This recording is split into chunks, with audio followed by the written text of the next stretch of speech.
So I wanted to kind of show off my Fire Emblem random number generator visualization thing that I made. Um, so basically, the way it works in both Fire Emblem 7 Fates, when you generate your random number for whether you hit or not, you generate two random numbers. You take the average and you get a resulting uh, kind of random number. So what this is going to do is I'm going to click one of these buttons and it's going to animate. Every single frame in the animation represents a different value for one of the random numbers. We're basically going, we're taking one random number, we're animating its value from 1 to 100. And what's going to happen in the animation is there's going to be a box. And the box is going to represent all possible and resulting random numbers having chosen that first random number. So for example, the very first frame of the animation, we're going to choose the random value of 1. And we're going to draw a box that represents all possible resulting random numbers when your first random number is 1. Which of course, so you've got the lowest value you can generate. Your second random number is also 1, so you end up with an end result of 1. Or the highest value you can generate is second random number is 100. The average of that gets you to 50. So there's going to be a box that represents the values on this bar going from 1 to 50. Then the next frame of the animation, the first number is 2, and 2, average of 2 and 1, then average of 2 and 100. And so you're going to see the box kind of slide across from left to right here as that first random number goes up. Additionally, every single frame of the animation, the area inside the box is going to get colored ever so slightly red. It's going to increase, just going to add red to the area inside the box.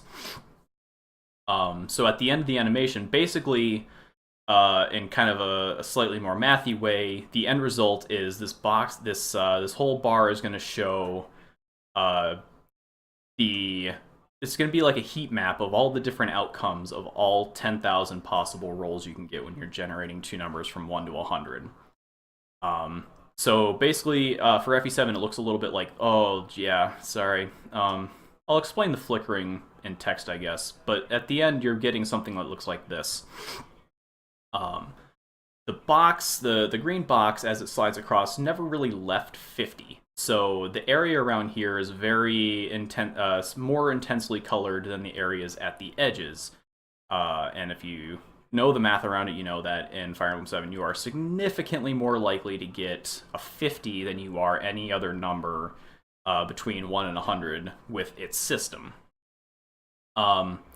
So the thing that Fates changes up is that instead of just taking the average of two random numbers, it's multiplying the first random number by 3, and then adding the second random number, dividing the whole thing by 4. So basically, the first random number you generate is 3 times more important than the second one you generate.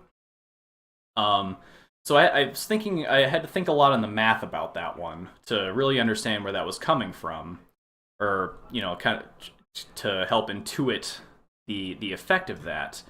And so when you watch this animation, it helps to have some examples in mind. So if you think back to the FE7 example, your first random number is 1. You're going to multiply that by 3, and then your range is second random number is also 1. Your average is going to be still 1. 3 plus 1 is 4, divided by 4 is 1. And the highest value you can get, your second random number is 100. Your highest possible value, your average of that, 1 times 3 is 3, plus 100 is 103, only gets you to 25. So this box is a lot smaller. So I'll just kind of run it and show kind of what that looks like. So yeah, the box never gets bigger or smaller. The range is always the same. And so it just kind of slides across left to right, and you don't get that same effect of one section of the bar is always inside the box. Instead, you get kind of what corroborates some of the numbers I saw earlier, where you have this whole range of numbers from 25 to 75 that spend the exact same amount of time inside this box as it slides from left to right. And I don't really have a good mathematical way to put that, but this kind of helps visualize why all of these values from 25 to 75 have the same chance of being hit, because they spent the same amount of time inside the box. They have the same number of ways of getting to these different numbers when you're using this weird system that Fates came up with. So yeah, I thought that was pretty interesting. The other thing I want to call out quickly too, I don't know if you can tell in here, I don't know how this is going to look when it fully renders, but you can kind of see like these slightly darker off-color bars inside this stretch here. And this actually helped me feel more confident that this visualization was correct. When I ran the numbers, the actual chance of hitting any single one of these numbers between 25 and 75 is like 1.33. So these darker bars are actually just like rounding errors, because every third value inside this range has technically a slightly larger chance of being hit than the ones around it, just because you can't divide thirds by whatever division errors. So you get these weird bars, these little arbitrary spikes of chance. Yeah.